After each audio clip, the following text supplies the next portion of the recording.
এক নম্বর হলো ইল্লাল্লাযীনা আমানু, ঈমান আনো। কার উপরে? এখন আপনারা কইবেন আমরা ঈমান আনছি, ঈমান আনছি, ঈমানদারকে কেন আল্লাহ ঈমানদারকে কেন বলে ঈমান আনার কথা?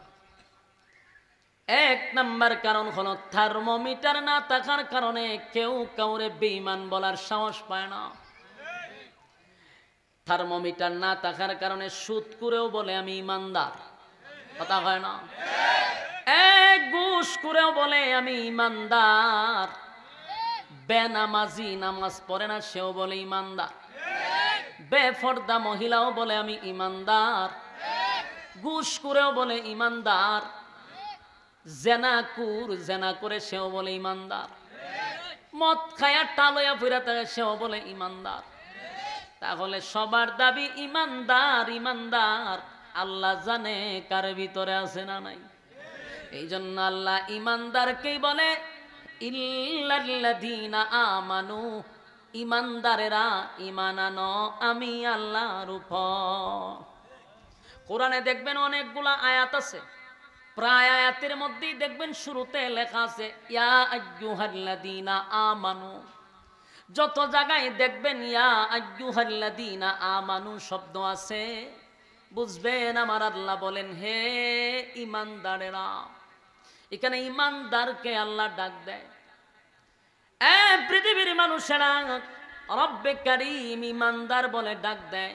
আবার আল্লাহ নিজেই বলে ইয়া আইয়ুহাল্লাযীনা আমানু কু আনফুসাকুম ওয়া আহলিকুম নারা। হে ঈমানদারেরা, নিজে জাহান্নামের আগুন থেকে বাঁচো। ওয়া আহলিকুম নারা, তোমার আহাল পরিবারকে জাহান্নামের আগুন থেকে বাঁচাও। এইখানে কিন্তু শুরুতে আল্লাহ ঈমানদার বলে বলছে ঈমানদার জাহান্নামের আগুন থেকে বাঁচো। বলুন তো ঈমানদার তো জাহান্নামে যাওয়ার কথা না, ঈমানদার তো জান্নাতি। আল্লাহ জান্নাতিকে কেন বলে জাহান্নাম থেকে বাঁচো? কারণ আল্লাহ শুরুতেই জানে ঈমান কার ভিতরে আছে, কার ভিতরে নাই। তাই সবাই রে ডালাও ভাবে বলতেছে হে ঈমানদারেরা।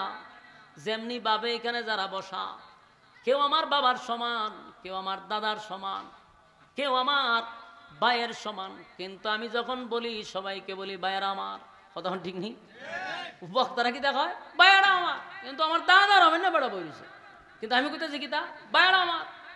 তার মানে যখন সবাই এক জায়গায় তখন এক মিছিলি ডাক দেয় ভাইয়েরা আমার, ঠিক নেই? আল্লাহ বলেন অসংখ্য ঈমানদারের ভিতরে বেঈমানরাও বসা। ঈমানদারের বেশি বেঈমানরা বসা, কিন্তু আমরা ডাইরেক্ট তারে বেঈমান বলতে পারি না। কিন্তু আল্লাহ ভালো করে চিনে ঈমানদারের ভিতরে বেঈমান বসা। তাই আল্লাহ শুরুতেই বলে হে ঈমানদারেরা, জাহান্নামের আগুন থেকে বাঁচো। শুধু তুমি আর আমি একা বাঁচলে হবে না, আহালকে নিয়ে জাহান্নামের আগুন থেকে বাঁচো, মানে পরিবার নিয়ে। কথা বুঝতেছেন? এর ব্যাখ্যা হলো আমি নিজে নামাজ পড়ি, আমি নামাজ পড়ি, রোজা রাখি, হজ করি, যাকাত দেই, তাসবিহ পড়ি, আল্লাহর হুকুম রাসূলের তরিকা অনুযায়ী চলি। কিন্তু আমি চলি, আমার বউ চলে না। কথা কি বুঝতেছেন? এমন লোক কি আপনার গ্রামে নাই যে বেচারা 5 ওয়াক্ত মসজিদে নামাজ পড়ে রে, কিন্তু বিবি 1 ওয়াক্ত নামাজ পড়ে না? এরকম লোক আছে। আবার দেখা যায় বেচারা নামাজ পড়ে, বেচারার ওয়াইফ নামাজ পড়ে, 2 জন বুড়া বুড়ি নামাজ পড়ে, কিন্তু পোলাপান একটা নামাজ পড়ে না। আছে না নাই? এই জন্য আল্লাহ বলেন নিজে বাঁচোই, কথা বলে নাই তুমি বাঁচো, তোমার পরিবারকেও বাঁচাও।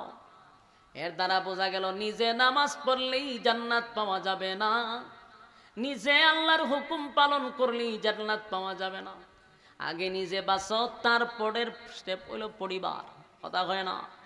আমার সন্তান যদি নামাজ না পড়ে, রোজা না রাখে, আল্লাহর হুকুম পালন না করে, সন্তান যদি আমার অধীনে চলে তারপরও যদি নামাজ না পড়ে, আল্লাহর হুকুম মানে না, রাসূলের তরিকা অনুযায়ী চলে না, হাসরের মাঠে আমি আটকা পড়ে যাব, লাভ হবে না। কারণ তোমার অধীনে চলে। যুবক ভাইয়েরা, প্রতিটা কথা দিলের কান লাগায়া শুনবেন।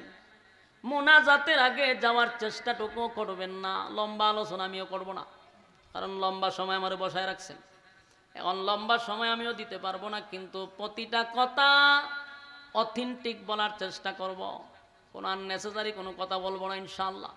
রাজি আছেন? এই যুবক ভাইরা, আল্লাহ বলে বান্দারে আমি প্রত্যেকটা জায়গায় ডাক দিছি, হে ইমানদারেরা, ইয়া আইয়ুহাল্লাযীনা আমানুত্তাকুল্লাহা হাক্কা তুকাতি।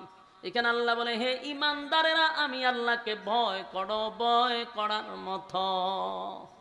ইমানদাররে কয়, সব জায়গায় ইমানদারকে বলে ঈমান আনো, ঈমান আনো, ঈমান আনো। তার কারণ হলো সমাজের বহু মানুষ আছে 2 ঈদে নামাজ পড়ে সারা বছর, আর বেচারার নামাজও ভাবা যায় না। আবার এমন মুসল্লি আছে সিজুন্না মুসল্লি, সবে বরাত, সবে কদর, সবে মেরা যাইলে মসজিদে জায়গা লয় না। বাস্তব না বাস্তব? এই সিজনটি গেলে আর মসজিদও পাওয়া যায় না। আবার এমন মুসল্লি আছে সারা সপ্তাহে নামাজও নাই, শুধু জুমার দিন পাওয়া যায়। জুমার দিনের মুসল্লি আছে, সাপ্তাহিক মুসল্লি, সিজুন্না মুসল্লি, আবার একটা আছে বসুইরা মুসল্লি। যুবক ভাইরা, তারাও কিন্তু নিজের ইমানদার দাবি করে। এরাও বলে আমি ইমানদার। যেই ব্যক্তিরা 5 ওয়াক্ত নামাজ পড়লো, মালিকের হুকুম পালন করলো, রাসূলের তরিকা অনুযায়ী চললো, সেও ইমানদার। যেই ব্যক্তিটা জেনায় ব্যভিচারে লিপ্ত, সুদে ঘুষে লিপ্ত, সেও ইমানদার দাবি করে। ঠিক নেই?